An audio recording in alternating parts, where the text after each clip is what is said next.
It's a Marty party. We are cruising right on to Iran. Foo boy. There is a popular uprising going on there. I don't know if you've seen any of the clips on social media of what's going on there, but they are in the middle of a very fast expanding nationwide protest that began on December 28th, actually, 2025. And it started as economic demonstrations because they've had a sharp currency slide. Like the rial is, I believe that's what they call their currency, the rial. The rial has been in just free fall. Inflation has gone through the roof. Cost of living has become untenable. People have gotten just pissed off at the regime in Iran. And it's, morphed into this just total anti-regime revolution, basically, that is happening right before our eyes. And it's not coming without cost either. The last statistics that I've seen were that up to 65 people have been killed, 2,311 have been arrested, and protests have been recorded at 512 locations across 180 cities in 31 provinces. So this is not just happening in Tehran. It is happening all over the country. It is a massive revolution. I've seen videos of women burning their hijabs. There's literally flamethrowers being used. I've seen views of very brave Iranians just charging at Iranian security forces that are trying to rein them in. I mean, there's a lot of bravery happening right now, a lot of courageous actions being taken, all in the name of pursuing pursuing freedom. And again, just like Venezuelans, I am happy for these Iranians. I hope that very soon they will be able to wake up and know that they are fully free to pursue life, liberty, and the pursuit of happiness. That they are going to be able to establish maybe a representative government of some sort. They'll be able to establish a constitution that's fair for everybody. I hope that they get that. And this is something that, ever since I watched so Anthony Bourdain, right? Anthony Bourdain was one of the biggest influences in my life. I put him right up there with Hemingway and Ernie Pyle as far as people that have influenced my career trajectory and who I aspire to be like, right? And there was a Parts Unknown episode that Bourdain did in Iran.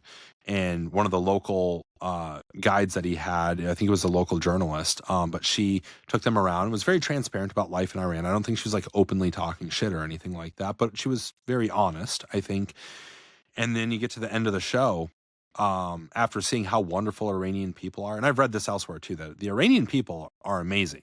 They're not majority of them are not the death to America, all that sort of people, right? Like that's the people that are in support of the Ayatollah, the Supreme Leader, Ali Khamenei. If I am saying that right, that guy's horrible, right? Like he's like, just like Maduro was horrible for his people, Khamenei is horrible for Iranians, and it's been really bad for a long time there for people, and they've been oppressed by this regime. And when Americans think about how Iranians hate America, it's not most Iranians, it's the government and the people that support the government, which are in the very small minority.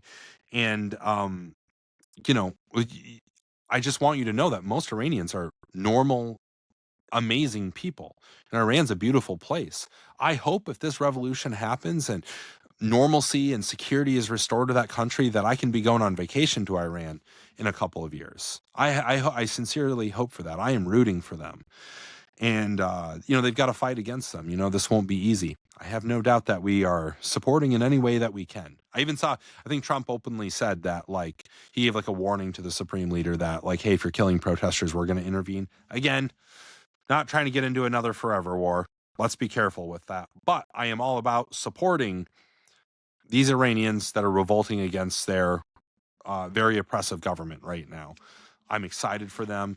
Every time these reels pop up, again, these women that are throwing their hijabs in there, they're burning pictures of the Supreme Leader, like they are fighting for their freedom. And hopefully soon there will be a new day in Iran. And luckily so. I mean, we already killed one of their top guys, Soleimani, in Iraq he was one of the top Iranian officials that was in charge of all their sort of military, security, intelligence operations, responsible for a lot of dead Americans in Iraq during our war there. I mean, I specifically remember I was on a counter-Iranian task force on one of my deployments, and specifically going after these guys. Iranians, the Iranian government exported, technology and resources and money and weapons into Iraq to resist us. And they killed a lot. I mean, I remember they were responsible for the copper-plated EFPs, explosive force projectiles, that were killing a lot of Americans, disabling our vehicles. And basically what these were, imagine like a coffee can with a bunch of explosives packed in and then a copper plate on top.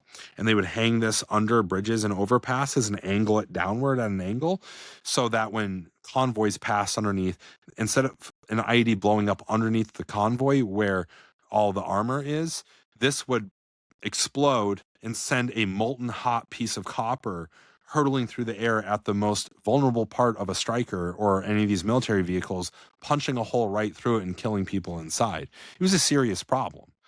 So, yeah, I don't have any love for the Iranian government, but I have all the love in the world for normal, everyday Iranian people that just want a better life. Absolutely support that. We'll continue to monitor that. The other thing, too, is, gosh, if this switches over with the Iranian government and it becomes more stable and an ally of the United States instead of an adversary, like, it's going to do so much for stability in the Middle East. I mean, Iran has been one of the primary drivers of, I already told you about like what they were doing in Iraq back in the day. They were one of the primary drivers of instability across the entire Middle East. We're going to see a much more peaceful region across the board over there with the Supreme Leader out of power.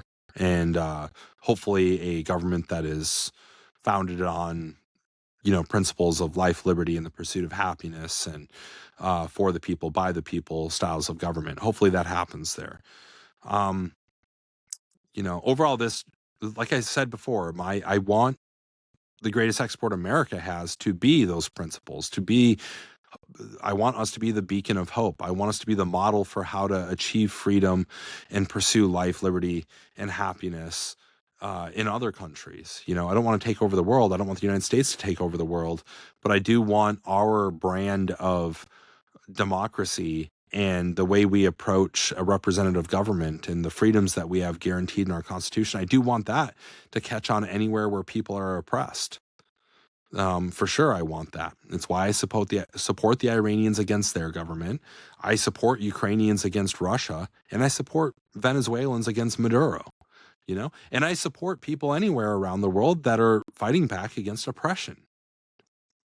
As an American, as a Christian, I think that is my duty to support those people.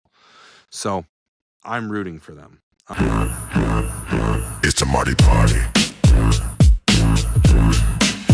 It's a Marty party.